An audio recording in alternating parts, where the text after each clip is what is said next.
दोस्तों, सावन मास की शुक्ल पक्ष की एकादशी को सावन पुत्रदा एकादशी का व्रत रखा जाता है। यह व्रत भगवान विष्णु माँ लक्ष्मी जी को समर्पित होता है। इस दिन भगवान श्री हरि विष्णु माँ लक्ष्मी का पूजन करने से सभी सुखों की प्राप्ति होती है। संतानहीन दंपतियों को यह व्रत अवश्य ही करना चाहिए। इस व्रत को करने के प्रभाव से सुयोग्य संतान की प्राप्ति होती है। संतान के जीवन में जो कष्ट चल रहे होते हैं वह भी दूर हो जाते हैं और संतान का जीवन सुखमय बनता है। मान्यता के अनुसार सावन पुत्रदा एकादशी का व्रत रखने से अज्ञानी को भी ज्ञान प्राप्त होता है और वे भी विद्वान बनते हैं। जो दरिद्र हैं, निर्धन हैं, उन पर साक्षात माँ लक्ष्मी की कृपा प्राप्त होती है। उनके जीवन में धन की कमी दूर हो जाती है।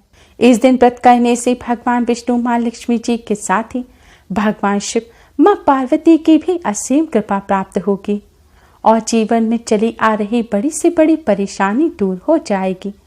मनचाहा वरदान प्राप्त होगा। साथ ही ग्रह नक्षत्रों की विशेष स्थिति की वजह से सावन पुत्रदा एकादशी पर विशेष संयोग का निर्माण भी हो रहा है। यह शुभ योग शिव जी और विष्णु जी की पूजा के लिए खास माने जाते हैं। इन शुभ योग में किए गए पूजन का लाभ कई गुना बढ़ जाता है। इन दिव्य और दुर्लभ संयोग में किए गए उपाय बहुत ही जल्द अपना असर दिखाते हैं और शुभ फल प्रदान करते हैं। आज की इस वीडियो में हम आपको एकादशी के इस शुभ संयोग पर करने वाला एक बहुत ही आसान और असरकारक उपाय बताने जा रहे हैं। इस उपाय को करने से भगवान श्री हरि विष्णु माँ लक्ष्मी जी के साथ ही भगवान शिव माँ पार्वती की भी असीम कृपा प्राप्त होगी। दुख और दरिद्रता का नाश हो जाएगा। भगवान की कृपा से जीवन में चली आ रही समस्याएं दूर होंगी। जीवन भर धन की कमी नहीं होगी। घर में सुख समृद्धि आएगी और अटके हुए काम भी बनने लग जाएंगे। कार्यों में बाधाएं उत्पन्न करने वाली नकारात्मक ऊर्जा नष्ट हो जाएगी और सकारात्मक ऊर्जा का प्रसार होगा। दोस्तों, उपाय करने के लिए सबसे पहले स्नान का स्वच्छ वस्त्र धारण करें। हो सके तो लाल, पीले, हरे, गुलाबी या फिर नारंगी रंग के कपड़े पहनकर पूजन करें। इन्हीं शास्त्रों में शुभ रंग कहा गया है और शुभ रंग के वस्त्र पहनकर पूजन करने से सौभाग्य में वृद्धि होती है। पूजन करने के लिए अपने मंदिर के सामने आसन बिछाकर बैठ जाएं। सबसे पहले भगवान श्री गणेश को प्रणाम कर भगवान विष्णु माँ लक्ष्मी जी को प्रणाम करें। फिर भगवान शिव माँ पार्वती को प्रणाम करें। अब आप एक दीपक लें और इस दीपक में आप रुई की बाती लगाएं। हो सके तो दीपक में शुद्ध घी भरें। अगर शुद्ध घी ना हो तो आप अन्य घी या तेल जिससे भी आप अपने मंदिर में दीपक जलाते हैं वह आप इस दीपक में भर सकते हैं। इस उपाय को करने के लिए आपको अलग से दीपक जलाने की जरूरत नहीं है। आप अपने मंदिर में सुबह और शाम के समय जब दीपक जलाते हैं वह दीपक जलाकर भी आप इस उपाय को कर सकते हैं। दीपक जलाने के पश्चात अब आप भगवान जी को हल्दी कुमकुम से तिलक करें। तिलक करने के पश्चात दोस्तों, अब आप दो अलग अलग प्लेट लें और दोनों प्लेट में थोड़ा थोड़ा फल मिष्ठान रखें। फल मिष्ठान ना हो तो आप शक्कर रखें। पूजन के समय भगवान को भोग अवश्य ही लगाना चाहिए। भोग लगाने से घर में सुख समृद्धि आती है। आपको दो अलग अलग प्लेट में भोग इसलिए लेना है क्योंकि एक प्लेट में आपको तुलसी का पत्ता रखना है। शास्त्रों के अनुसार भगवान विष्णु जी तुलसी पत्र के बिना भोग को स्वीकार नहीं करते और वहीं भगवान शिव और भगवान श्री गणेश के पूजन में तुलसी पत्र का इस्तेमाल नहीं किया जाता। इसलिए तुलसी का पत्ता रखकर आपको भगवान विष्णु माँ लक्ष्मी जी को भोग लगाना है और दूसरी प्लेट जिसमें तुलसी पत्ता नहीं है उससे आपको भगवान श्री गणेश, भगवान शिव, माँ पार्वती, उनके पूरे परिवार को भोग लगाना है। भोग लगाकर भगवान जी से भोग स्वीकार करने की प्रार्थना करें। दोस्तों, अब आप एक साबुत फूल वाली लौंग लें। इस लौंग को आप भगवान जी के चरणों से लगाएं। फिर अपने दोनों हाथों के बीच में इस लौंग को दबा लें। लौंग हाथ में दबाकर अब आप भगवान जी से पूजन स्वीकार करने की प्रार्थना करें। जाने अनजाने में की गई सभी गलतियों की क्षमा मांगे। इस तरह प्रार्थना करने के पश्चात दोस्तों अब आप इस लौंग को इस दीपक में डाल दें। दीपक में लौंग डालने के पश्चात अब आप सबसे पहले भगवान श्री गणेश को प्रणाम कर भगवान विष्णु माँ लक्ष्मी जी को प्रणाम करें और फिर भगवान विष्णु जी के द्वादश मंत्र ओम नमो भगवते वासुदेवाय का जाप करें। इस मंत्र का आपको 108 बार जाप करना है। अगर तुलसी की माला हो तो आप उस पर यह जाप करें, नहीं तो अन्य किसी भी माला पर आप इस मंत्र का जाप कर सकते हैं या उंगलियों पर भी गिनकर कर सकते हैं। भगवान विष्णु जी के इस द्वादश मंत्र का जाप करने से भगवान विष्णु अति शीघ्र ही प्रसन्न हो जाते हैं।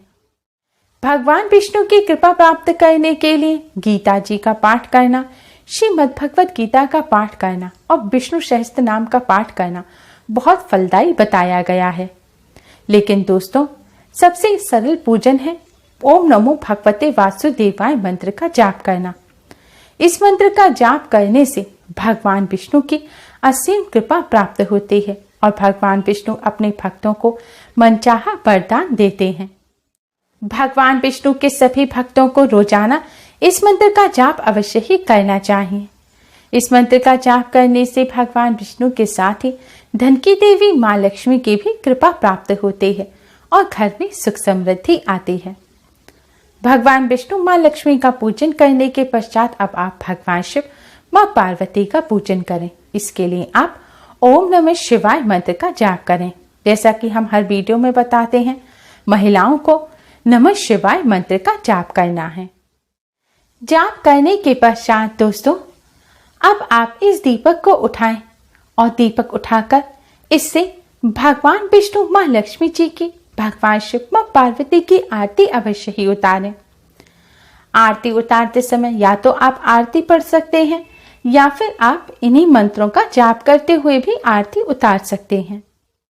आरती उतारने के पश्चात दोस्तों अब आप भगवान जी को प्रणाम करें और आपके जीवन में जो भी समस्या चल रही है वह सभी समस्या आप भगवान जी के सामने कहें और समस्या को दूर करने की प्रार्थना करें।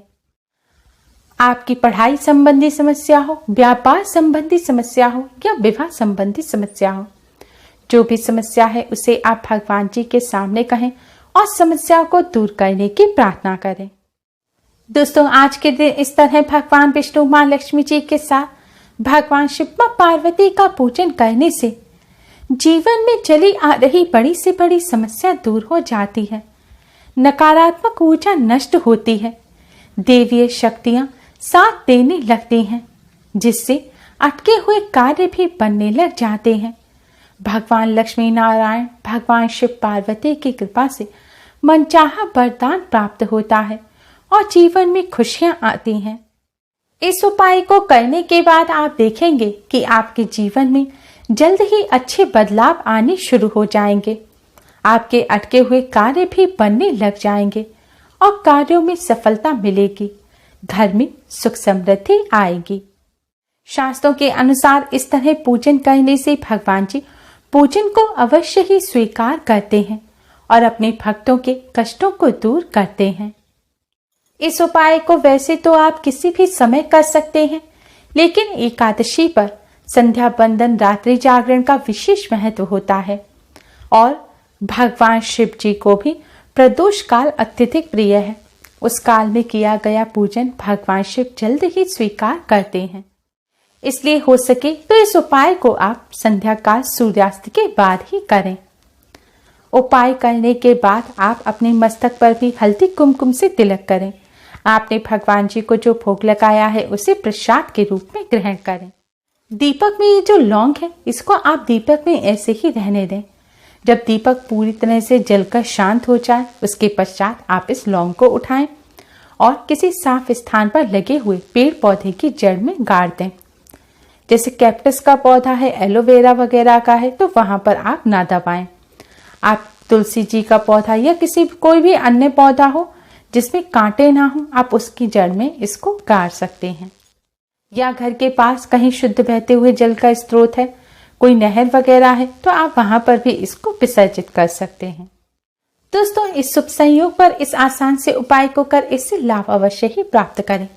उम्मीद है आपको हमारी ये वीडियो पसंद आई होगी। प्लीज लाइक कर अपने फ्रेंड्स के साथ शेयर जरूर करें और यूजफुल वीडियोस के लिए चैनल को सब्सक्राइब कर बेल आइकन को भी जरूर दबाएं। Thanks for watching.